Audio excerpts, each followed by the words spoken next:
You're going to love this. I have to do this video all over again because my camera connected to the microphone that was in the bag for the camera. And you know what that does? It kind of ruins the video because you wouldn't be able to hear me. So anyways, what I'm going to do is simple. I have it tracking my face. I'm here at the Red Truck, and I got a video that you're going to watch after this that I'm talking about right now. I haven't driven my truck since this red truck. I'm doing the little red truck is what I'm doing. I'm a little flustered now because I'm a little aggravated with myself. I'm like, why is that line there? Well, it was the microphone that wasn't picking anything up. So I did the brakes and the shock absorbers on the little red truck. You saw me do the front one in the last video, and then I did the rear ones, which rear brakes are a totally different animal than the front brakes. Front brakes are easy. Rear brakes, you got to kind of know where you're going with them. You've got the adjusters, you've got the emergency brake is back there. You've got 1, 2, 3 different springs and little bitty giblets that have to go in a cable. So if you can do front brakes, not everybody can do back brakes as a homeowner or whatever. So the reason I haven't driven the truck was because it broke down. Yep, it broke down right here in the shop, literally right here where this John Deere 4960 is. So okay, I had to get some parts, and I'll show you the parts that I've gotten for it that we will be dealing with here shortly. You can see this battery. Hold on, let me get the battery. This battery is not a very old battery. It's a Never Start. Came from, I imagine, Walmart. And but the terminal ends are just complete garbage. They're completely 40-year-old terminal ends. They're junk. I don't know. They look like originals to me. But anyways, I've decided that I would buy this style of terminal ends. I've had really good luck with these. Yeah, they kind of look flimsy, but they're the same as what's on my 2020 Ford pickup truck. I need a battery holder, a hold down for the battery, right? So they have a generic universal adjustable type battery hold down. Don't ask me how adjustable it is. We will find out as we go. And then, of course, I've got the little J-hooks that go in there to hold that thing down. And I bought the ends to redo those ends, and they are not good because they're the wrong size. These are way too big. But the nice thing is they will fit on other things that I do here at the farm. I did actually buy 2 sets of these because, well, why not? The thing that broke down on this truck was the alternator. And that's why I did not take it for a test drive, because the alternator completely crapped out. It just went, and that was the end of it. So I drove it out of the shed. I took it up in the field, turned it around, came back here, realized that the alternator was not going to last. I knew that that battery needed some help. And yeah, so what I'm going to do is I'm going to change the alternator. I'm going to put the battery hold down where it belongs, and that'll be the end of that. Then that part will be done. And then I'll take the truck for a drive, because I know the brakes work. They're all brand new drums, brand new pads, brand new not rotors. I didn't change the front rotors because they're brand new. I think they're brand new, but they say Ford on them, which kind of blows my mind. They could be originals. I don't know. I know the drums in the back were originals, and I said that, and it is what it is. But anyways, these parts that I'm getting for this truck, I'm getting them from Rock Auto. Rock Auto is a pretty good place to do business with. They have pretty much the things that you need. They have different qualities of the things that you need. Like this alternator, this is a Superior Professional Series premium remanufactured alternator. It is actually a Motorcraft alternator that's in here. It wasn't another type. It wasn't a made to kind of fit the truck. No, this is actually a Motorcraft alternator that was remanufactured, probably in China or Mexico, because I don't think they do that here in the United States anymore. But I want to tell you a little story. The alternator that's in there, I wanted to just rebuild it. It's the diodes are bad, or stator, whatever the heck it is. There's 2 pieces that I would need to buy to fix or rebuild that alternator. The armature and the field are fine, and I'm sure the bearings may be bad, but I don't know. You know, it probably wouldn't hurt to grease the bearings if I felt like it, if I was going to do it. So I decided that I would find the two pieces that I need. I guess it's the stator and the diodes. Somebody's here. Anyway, one part was $71 or $74. The other one was $61. So what are we looking at? We're looking at 74 and 60 is 130 some dollar, 130, just say $135, 130, not quite 140 bucks. And then you had to ship it. This alternator here that has already got new batteries or new bearings in it, new stator, new field, whatever the heck it has. It's all completely remanufactured. $89. $89. It wasn't worth it to fix the one. It just wasn't worth it, so I let it go. But anyways, you can watch me fix the brakes on the back of this truck as you can finish up this video, because it's late. I'm going home, and I've done this video twice already, and I just dropped my case. That wasn't very nice. Anyways, have a nice night, day, afternoon, morning, wherever it is you are in the world. Boy, I'm fostering one hell of a headache. Anyway, so I did the other side, and I completed it. Didn't show you me putting these shock absorbers in because there's just 2 bolts. Everything went just fine. The Chevys, hold on a second here. The Chevrolets usually have a shock absorber, one facing backwards and one facing forwards. But Ford, I don't know about Dodge, but Ford definitely just kept them to the front. You know, I don't know why. I don't know if it benefits or detracts from the performance, but General Motors always felt that it was better to put them to one forward and one in reverse, but behind the axle. One in front of the axle, one behind the axle. Ford didn't. So this has been soaking for a little while, maybe a couple of hours with Freol into that slot there. These are original drums. I saw where Ford was printed on there someplace, right here. Now, it doesn't mean that they didn't put new Ford drums on them, but I don't know. It just seems like everything that I do to this thing, I find that it's a very low mileage truck. So, let's see. I'm going to see if I can smack this thing like so. Ready? And I don't know if it's going to come off. It is not going to come off. So, give me a second. I'll be right back.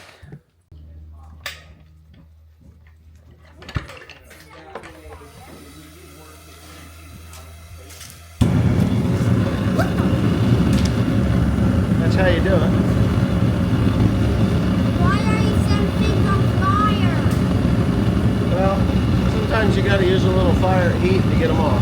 What it does is it expands the drum just enough that it'll pop off. You watch.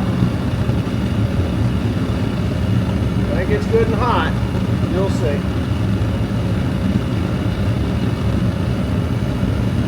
You don't want to get it super hot because you can damage the bearings in the axle.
Heard it?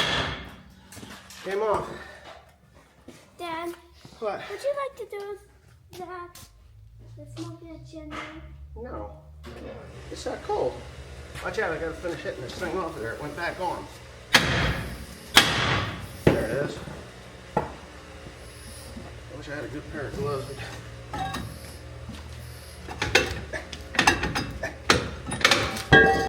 Alright, let's get back to ripping this thing apart.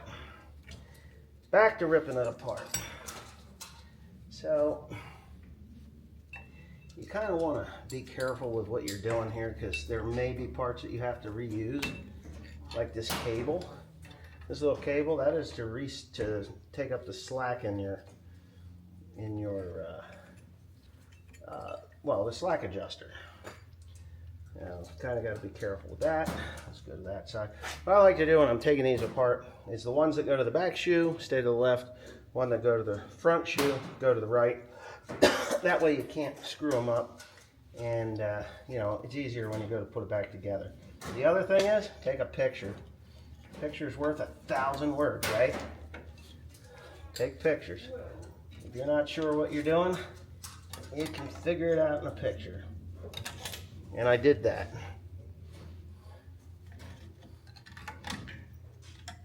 To be honest with you, I haven't done brakes on a truck like this in 35 years or more than that. I think Tim was just a little baby. I did the brakes on the thing. And it goes for this thing too. You just kind of take that out of there. We're missing a part now because where did it go? I have no idea. It may have been missing already. That's another thing with a 40-year-old truck. Oh no, there it is.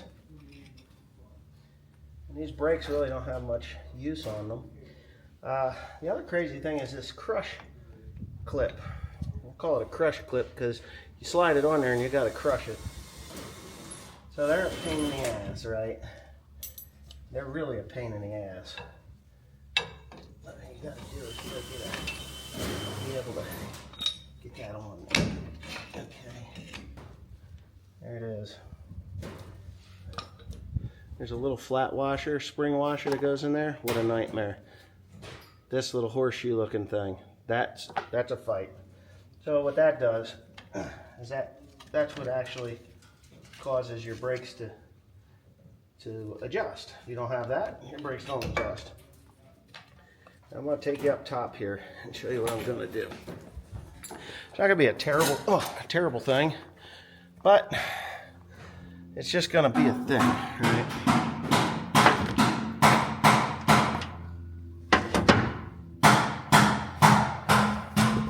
So if you can see what I'm doing, which you can't, right here, this is the slack adjuster. This little screwy thing here. Oh, this one's actually free. The other side was locked up tighter than a pig's ass, and I mean it was tight. Oh, look at that. This one's actually functioning properly. So what I'm going to do with this, and I'm probably going to, I don't think I even need to do anything to it. I think it's been done already. Yes. The last person that was in on this thing did exactly what I did, and that was take that copper never sees and run it in those threads. So what I'm going to do is I'm going to take it over to the bench. Well, hold on a second. So this, I believe, is the Permatex. Yeah, Permatex copper never sees. Just go ahead and unwind this thing. This one already has a good coating of it on. And I mean, it's a good coating. Look at that. Whoever did this, they didn't do it that long ago. Because it's still nice and liquid, which is nice. But what I'm going to do, because I'm just going to recoat it. See that? I just recoat it with copper. Same stuff, right? Same stuff. I'm going to take a little bit extra, and I'm going to put it on the inside here, because these are open in the bottom, if you didn't know. There's a weep hole right in the end of that thing. And that weep hole allows water to get in there, and that's what causes them to seize up. It's kind of dumb that they did that, but who the hell am I? I'm not an engineer. If I was, I'd probably commit suicide, because I know how much pain I cause mechanics and other folks around the world. Let's see, is it going to come out? Nope. Well, that weep hole's kind of blocked off, but that's okay. We'll back her out a little bit, and that should be all right. I'm rather shocked that they, yeah. You know, I didn't check the other one. Probably be all right. And just put that on the inside of that one. And put that, there's a copper wear washer there. Ooh, yeah, there she goes. Beautiful. So now she's good and lubricated. Okay. All right, we're jumping the gun here. Fresh pack for freshness. You know, these things come from China, so they have a double freshness pack there. And I'm going to put the old one, the left-hand sided one, in here. Because I'm going to return these. I think there's a core. I got to find out. But I bet there's a $5 or $6 core on that. And it'll go back to China to be rebuilt and reused again somewhere else. As you can see, this one has severely leaked. It leaks. So, yeah, it leaks. And that stuff is, I don't think that stuff is rust preventative. I think it's actually corrosive. And it obviously has been leaking for quite some time because there's a lot of crap coming off of there. Ick. So what I'm going to do is there's 2 bolts in the back. It takes a 1/2-inch socket, which I have here. And I have to take the, I got to take the hose off, the line off. You see the line that goes back there? Takes a 7/16" wrench. And I have all that crap here. Right here, I use a line wrench. If you don't know what a line wrench is, there's a line wrench. You can, if you got one, use it. If you don't, well, I guess you can't. So I'm going to pop that off of there.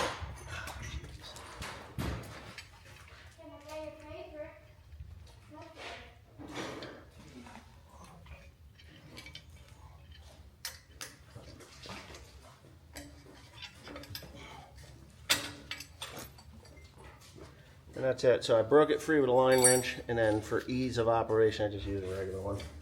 7/16 on this Ford anyway. It was, anything else, it would probably be 10 millimeter or 12 millimeter or some shit like that. But this one just so happens to be American still.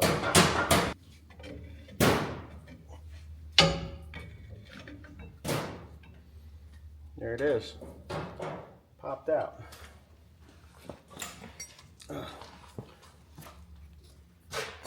You can buy rebuild kits for these things. They're about $5 out of Rock Auto. $5 from Rock Auto. That's a pretty good deal. I'm going to clean it up a little bit. So what's inside of these cylinders? A spring and 2 cups. The seals are here on the ends, but really there's not much to them. They cost about $5. That's it. From Rock Auto, at least for this, they do. So I got this out. Now I'm gonna grab the new one that I've left here. Now the new one, move that out of the way. These things here, oh, it says my subject has been lost. Yeah, the subject is me. These are the plungers that push out on the brakes. So they're rusty and crusty. I'm going to take them over to the wire wheel. I'm going to clean them up real quick. So I'll be back in a sec. Okay, here they are, nice and cleaned up. I was just concerned with the ends of these things because, you know, this is new rubber that's in there. So yeah, so these things here, they just kind of pop in. That's it. You hear them snap in, and there's no snap to, there's no like detent or anything in them, but they just snap in. And then you can compress them. Yep, that's it. That's it. That's all there is to them. So what I'm going to do is I'm going to go ahead and put this in. It's just the exact opposite of what I did earlier. Now, before you noodle heads complain that I use starting fluid and not brake clean,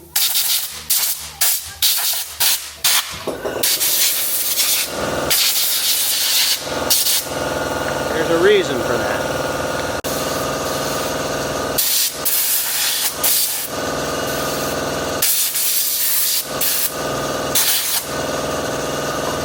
All right, so why do I use starting fluid over brake clean?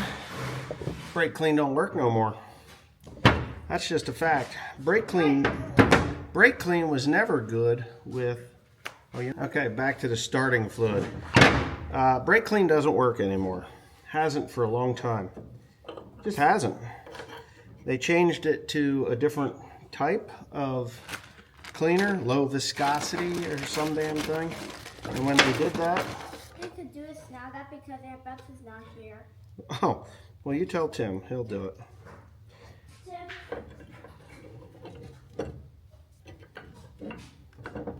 Because if anybody's going to get in trouble, it can be Tim, not Will. Tim don't want to get in trouble. Anyway, yeah, it doesn't work. And starting fluid is a shit ton cheaper than that crap that they call brake clean, right? You get a pair of pliers and you just kind of, you don't even have to do that. I'll tell you what you can do, right?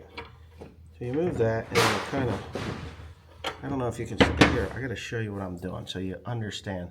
Now I try to do this before I put it in. You just kind of cross them over the top like that. Hook it. Make sure it's back in the slot that it belongs in, which it should be. Whether it is or not is yet to be seen. And there you go. And there you go. So that. Yeah. All right. Before I go any further, I'm going to put in the cylinder. It's pretty simple. You just slide its ass up in there. Nice thing, these things were available at AutoZone. They weren't. I forgot to grab them at Rock Auto. Okay. So that's on. I'm going to go ahead and hook up the line and then I'll get back. Click. Oh, so boggy. Yeah, right. Yeah, so I just did the slack adjusters. There's a little slot behind here. You take your screwdriver and you go click, and that sets the slack on it. They're self-adjusting, but it's good to do that before you finish up. And then you replace the little plug. Take the old plugs out. These are the old plugs. You take them out and put the new ones in because they get hard and brittle over time. Yeah. So I got to do the other side. I know that, and that's good for. So when you hit the emergency brake or use the emergency brake, it tightens it.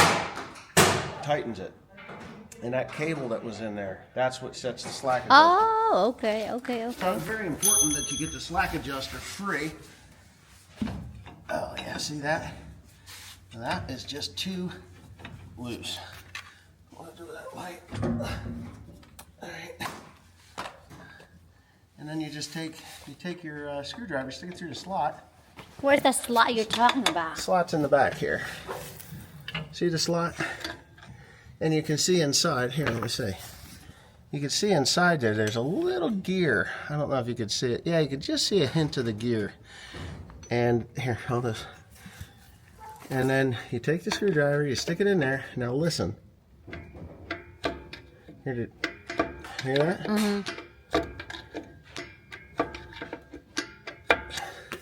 And you just give it, when you think you're getting close, you want a slight little bit of drag on it. It will adjust itself. I think we're there.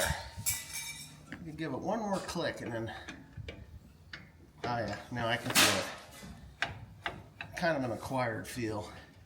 Then you take the little rubber grommet, stick her back in there, make sure that seals it off, and life is good. Now I'm done. After spending a lot of time doing this, Hooray. I did spend a lot of time doing this. I screwed up. I will tell you this, and I'm going to show you what I did. Come on over here to the back of it. Excuse you. Excuse you, ain't no excuse for you. So, these are the brake shoes. They look the same, right? They look identical. Well, they are. identical in every way except the shoe, the brake shoe itself. You can see that this is a longer shoe. See that? And this is a shorter shoe. Ah. So the shorter shoe is thicker. It goes to the back. Whereas the longer one is thinner and it goes to the front. I see. So I wasn't paying attention. They looked identical to me. I was like, well, they're identical. Boom, slap them together. I had 2 big fat thick ones on the right side and 2 thin ones on the left side. So I had to tear the whole thing all apart. And it didn't take too long. I'm getting pretty good at changing brakes. And it's fixed. Now these brakes are due. You can see how thin they got. And I don't see Ford on these. I think they were done at some point, but I don't know. Spray something, Dad? No. What the hell do I smell? No, I didn't fart. I don't know. But anyway, so that's it. Now I got new brakes all the way around. There was a light on the dashboard. You smell something? What do I smell? It smells potent. You gonna whip for yourself? No. No. So now the brake light is off. So I did bleed the brakes. Come on over here. Come on, get with the program. I thought you were gonna show up your tires, you're done and everything, and you gotta still put this So- thing on.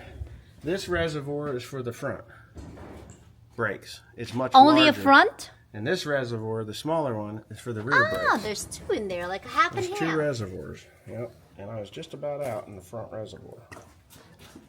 There you go. Brake fluid. I buy it by the gallon now for some reason. I bought a quart of 2 quarts, a half a gallon. Maybe it was a quart. I only bought a quart of brake fluid the other day, and I'm yet to find it. Can't find it. It's not in the house, is it? It's not here. I think Tim ate it. Hey Tim, did you eat brake fluid? Huh? That's poisonous, actually. DOT. This engine, we put synthetic engine oil in this thing. Here's another thing. Check this out. Synthetic engine oil. Ran a tank of fuel through it. Normally, when you change the oil in these old engines, you start it up, it turns black instantly. This engine has nothing in it. It's clean, super clean. But anyways, that's that. Now we got brakes. I gotta put the tires back on. Go put the tires on, Pandy. Yeah, the drums. Here's the drums. Check this out. They still have some Ford stamp on it? Ford Motor Company. These are the originals. Oh wow, Focomo. Not even a lip on it. Ford Fomoco. Ford Motor Company. Yeah, I know. My car has the same thing. These are probably better than the Chinese ones I just put on. Well, then don't throw it away yet. I bought the best ones I could buy. I bought the best ones I could buy at Rock Auto. And it doesn't... Made in China. Or Chinese. Chinesian. I probably should have just put those back on. But you know what?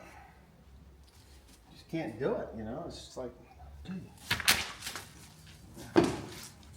Yeah, so we got Bilstein shock absorbers and Chinesium. Chinesium. William's trying to figure out the combine. Who? William. Yeah. As long as you don't take the brake off and go flying.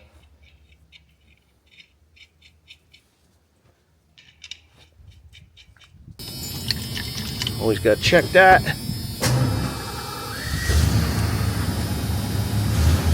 I'm not seeing that the alternator is working. Not working. Maybe the gauge ain't working.